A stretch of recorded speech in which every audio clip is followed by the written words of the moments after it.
Feliz domingo para todos. En el Evangelio de este tercer domingo de Cuaresma, Cristo nos deja dos enseñanzas importantísimas y tienen que ver con las catástrofes.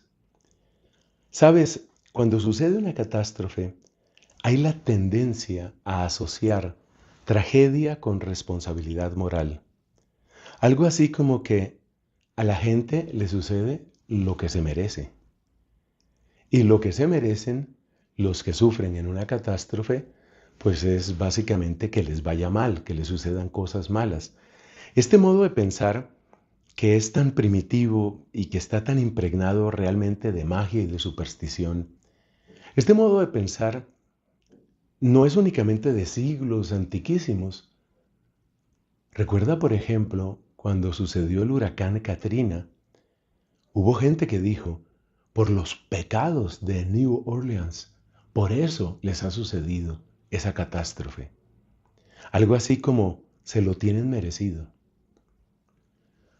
Pero ese modo de pensar es pésimo, sobre todo porque en una tragedia, ya se trate de un terremoto, un huracán, incluso un accidente, lo que le puede pasar a un avión, en una tragedia también fallecen o son afectados, heridos gravemente personas completamente inocentes, y eso incluye bebés y niños.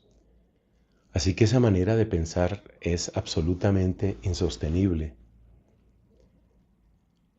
No hay una relación causal entre la tragedia y la responsabilidad moral, o mejor dicho, entre la responsabilidad moral y la tragedia.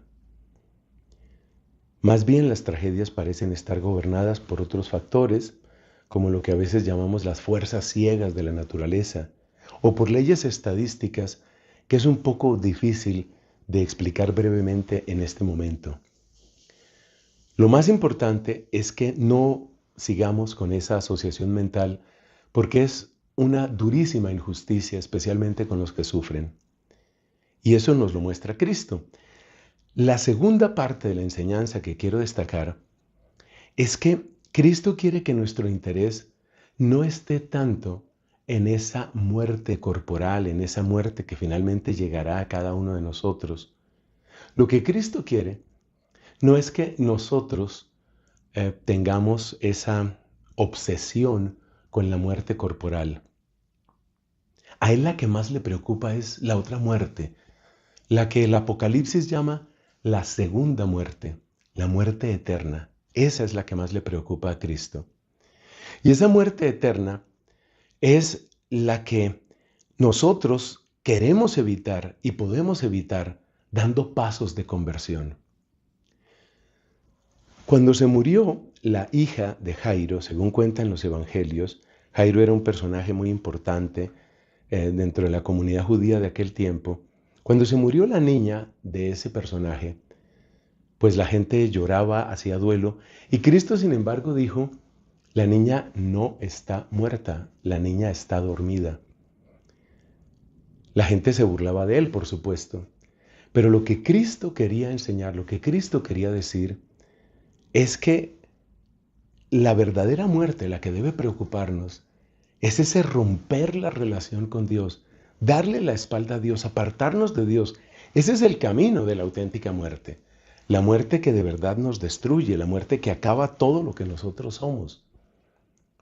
Y por eso, comparada con esa verdadera muerte, la muerte corporal es como quedarse dormido. Así que el segundo mensaje es trabajar por nuestra conversión. El segundo mensaje es tomar en serio que hay una muerte que hay que evitar y que nosotros, todos nosotros, somos llamados a evitar esa muerte a través de la conversión. Para eso se nos da el tiempo presente. Para eso se nos da el llamado de la Cuaresma. Piensa una cosa, el tiempo que tienes es la expresión viva de la paciencia que Dios te tiene. Porque la manera como estamos viviendo y el punto al que hemos llegado no es todavía lo que Dios quiere para nosotros. Hay toda una belleza, hay todo un plan, hay toda una santidad que Dios quiere que se realice en nosotros y no estamos en ese punto. Entonces el tiempo que Él nos da es la expresión de su paciencia, la expresión de su providencia, finalmente la expresión de su amor. Pues hay que aprovechar el tiempo presente y en particular este tiempo de Cuaresma. Que Dios te bendiga.